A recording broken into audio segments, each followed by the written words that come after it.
Good afternoon and welcome to Pakistan Today from our Islamabad studio. I'm Chris Taylor. U.S. President Donald Trump says he has already left instructions for a massive military response if Iran were ever to assassinate him.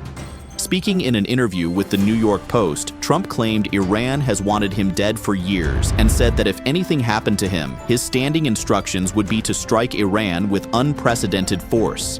His remarks come after banners calling for his killing were reportedly displayed during a funeral ceremony for Iran's supreme leader. Iran has previously denied any involvement in alleged assassination plots targeting the U.S. president. Meanwhile, Iran's parliament speaker and lead negotiator Mohammad Bagher Ghalibaf says Tehran is fully prepared for what he described as a full-scale defense if the United States backs away from the Memorandum of Understanding. Speaking in Tehran, Ghalibaf declared that Iran would never surrender to pressure or threats and warned that any violation of the understanding would be met with a determined defense of Iran's interests and its people. He also called on Muslim nations to unite against the United States and Israel. Turning to Pakistan's diplomatic efforts, Prime Minister Shehbaz Sharif has intensified outreach aimed at easing tensions in the Middle East through separate telephone conversations with Iranian President Masoud Pezeshkian and Qatar's Emir Sheikh Tamim bin Hamad Al Thani.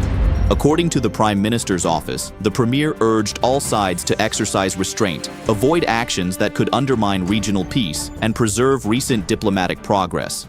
He reaffirmed Pakistan's commitment to the Islamabad Memorandum of Understanding and reiterated Islamabad's readiness to facilitate dialogue between Washington and Tehran.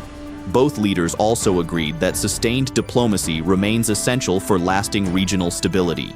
Russia's state nuclear corporation Rosatom has begun returning engineers to Iran's Bushehr nuclear power plant after evacuating staff during the recent U.S.-Israel conflict with Iran. Rosatom chief executive Alexei Likachev says the first 6 employees are returning to resume work while the company continues construction of 2 additional reactor units at the facility, a major component of Iran's civilian nuclear energy program. At the United Nations, China, Egypt, and Qatar have renewed calls for diplomacy as tensions between Washington and Tehran remain high. During an Emergency Security Council meeting, China's deputy UN envoy, Sun Lei, urged both sides to maintain the cessation of hostilities, honor the Memorandum of Understanding, and continue dialogue. He also called for sanctions on Iran to be lifted while reiterating that Iran should not develop nuclear weapons, but retains the right to peaceful civilian nuclear energy. The foreign ministers of Egypt and Qatar also urged both countries to return to negotiations and prioritize diplomacy over confrontation.